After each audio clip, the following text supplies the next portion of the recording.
नांदगाव बुद्रुकमध्ये जमिनीच्या वादातून 2 गटात तुफान हाणामारी. महाड तालुका पोलीस ठाण्यात गुन्हा दाखल. महाड तालुक्यातील नांदगाव बुद्रुक गाव हद्दीत जमिनीच्या वादातून 2 कुटुंबात वाद झाल्याची घटना समोर आली आहे. सविस्तर घटना अशी आहे की सुरेश गोपीनाथ इंगळे यांनी भूमी अभिलेख यांच्याकडून नांदगाव बुद्रुक गावातील गट क्रमांक 269 वडिलोपार्जित जमीन मार्च 2024 मध्ये मोजून घेतली. यामध्ये संविधा संतोष गोळे यांच्या शेतावर जाणारा गवंड सुरेश इंगळे यांच्या जमिनीत आल्याने सुरेश इंगळे यांनी तो ताब्यात घेण्यासाठी त्या ठिकाणी खोदकाम करायला सुरुवात केली असता संविधा संतोष गोळे यांनी या खोदकामाला विरोध केला. याच विरोधातून इंगळे आणि गोळे या 2 कुटुंबात तुफान हाणामाऱ्या झाल्या आणि हे प्रकरण थेट महाड तालुका पोलीस ठाणे येथे पोहोचले.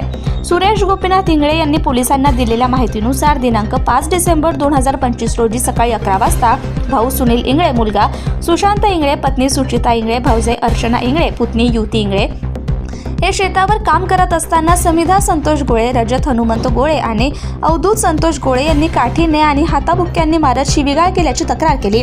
त्या तक्रारीनुसार भारतीय न्याय संहिता BNS 2023 अधिनियम 118, 1, 115, 2, 351, 2, 352, 3.5 प्रमाणे संविधा संतोष गोळे, रजत हनुमंत गोळे, अवधूत संतोष गोळे यांच्यावर गुन्हे दाखल झालेत. या घटनेचा अधिक तपास पोलीस निरीक्षक अनिल जाधव यांच्या मार्गदर्शनाखाली सहाय्यक उपनिरीक्षक राजेंद्र फाळके करतायत. या घटनेचा संपादक तुकाराम साळुंके यांनी जाहीर निषेध केला असून जमीन वाद हे न्यायालयावर विश्वास ठेवून सोडवावे असे देखील आवाहन त्यांनी केलंय. ब्युरो रिपोर्ट, स्वराज दर्शन, महाड, रायगड.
मी अर्चना सुनील इंगळे.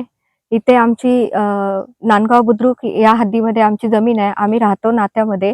तर आम्ही आमच्या जमिनीमध्ये लेवल करत होतो, शेतीचं काम करत होतो. त्याच्यानंतर त्या समिधा गोळे आल्या. त्याने विचारलं, तुम्ही काय करतात? म्हटलं, आम्ही आमच्या शेतामध्ये काम करत आहोत. तर त्यांनी अचानक पावडा उचलला आणि माझे पती सुनील इंगळे यांच्यावरती उभारला. तर माझ्या जाऊबाई आल्या. त्या बोलल्या, तुला मारायचंच आहे ना, तर मार मार मग. कारण तिने पावडा खूप मोठ्या ह्याच्यात जोरदार उचलला. त्याच्यानंतर तिने काठी पण हातात घेतली. म्हणते, मी तुम्हाला सगळ्यांना इथं काहीच काम करून देणार नाही. त्याच्यानंतर तिने फोन लावले आणि तिचा पुतळ्या रजत हनुमंत गोळे आणि मुलगा तिचा अवधूत गोळे ह्या दोघांनी सुद्धा, त्याच्यानंतर तिचे बाकीचे फॅमिली मेंबर पण होते, त्यांनी पण त्या सगळ्या भांडणाला उत्साह दिला. त्याच्यानंतर त्यांनी आमच्यावरती दोघांनी जबरदस्त लाठीचार्ज केला. माझे मिस्टर त्यांना अडवत होते. त्यांचा पाय घसरून ते तिथं पडले. तर त्यांच्यावर दोन्ही बाजूनी त्या 2 मुलांनी अटॅक केला आणि माझ्यावर सुद्धा त्यांनी पूर्णपणे लाठीचार्ज केला. माझा हात रक्तबंबाळ करून टाकला. मी त्यांना म्हणते, मारू नका, तोंडाने बोला, जे काय बोलायचं तोंडाने बोला. आम्ही कायद्यानुसार करतोय ना सगळं, तुम्ही पण तुमचं कायद्यानुसार सगळं करा. आमची मोजणी झालेली आहे, तुम्ही मोजणी करा. पण ते अजिबात कोणालाच घाबरत नाहीत किंवा काही करत नाहीत. आम्हाला लवकरात लवकर ह्याच्यावरती काहीतरी या मुलांवरती कारवाई झाली पाहिजे. ते मोकाट सुटलेले आहेत. ते वेळोवेळी आमच्यावर धमकी देतात.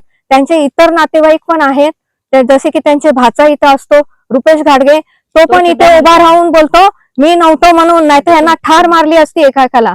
रुपेश घाडगे हा नेहमी आम्हाला इथे धमकी देत असतो. रुपेश सुरेश घाडगे त्याचं नाव आहे. नेहमी आम्हाला धमकी देत इथे उभा राहून बोलत होता. पंचनामा चालू असताना तो आम्हाला आणि धमकी देतोय. पोलीस होती तिथे आणि तिथे बोलत होता तो. लवकरात लवकर ह्या मुलांवरती आणि त्या महिलेवरती कारवाई व्हावी. तिने माझ्या जावेला पण केस ओढून शेतात ओढत नेलं फरफटत आणि आमच्यावरती अचानकपणे हल्ला केलेला आहे हात्यांनी. आम्ही सगळं व्यवस्थित लिगली असताना सुद्धा आमच्यावरती एवढा जबरदस्त हल्ला केला. प्रशासनाने आम्हाला खूप सहकार्य करायला पाहिजे होतं, पण आमच्या इतकं आम्हाला नाही सहकार्य मिळालंय असं आम्हाला वाटते. त्यामुळे आम्हाला लवकरात लवकर याच्यावरती न्याय मिळाला पाहिजे. हातातून रक्त आलं त्यांनी इथे हजर होते वासुदेव हल्ला केलेला आहे. तुमच्या चौघांवर जीव चौ- घेणं हल्ला केलेला आहे. चौघांवर जीव आणि घेणार प्रशासनाने त्यांना पण सांगितलेलं आहे की तुमची जमीन मोजून घ्या, हम्म. असे भानगडी करू नका. भानगडी करू नका. हा. आणि हे प्रवृत्ती ही गुंडगिरीची प्रवृत्ती आहे.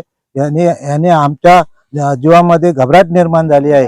हे आमच्या कुटुंबाला ह्यांच्यापासून धोका आहे. आणि त्यांनी मे मध्ये आम्हाला धमकी पण दिली होती. धमकी पण दिली होती. तुमच्या कुटुंबाला आम्ही ठार मारून टाकू. आम्ही मोजणी केली असता पोल लावले, पोल पण आमचे उकळून घेऊन गेले. आम्ही काय त्यांचा रस्ता बंद केला नव्हता, परंतु सामंजस्यपणाने ते घेत नाहीत, गुंडगिरी करतात आणि आमच्यावर प्राणघातक हल्ला, अगदी भयंकर प्राणघातक हल्ला त्यांनी केलेला आहे. ह्याच्यावर आम्हाला सरकारकडून किंवा इतर कुणाकडून आम्हाला न्याय मिळण्याची अपेक्षा आहे.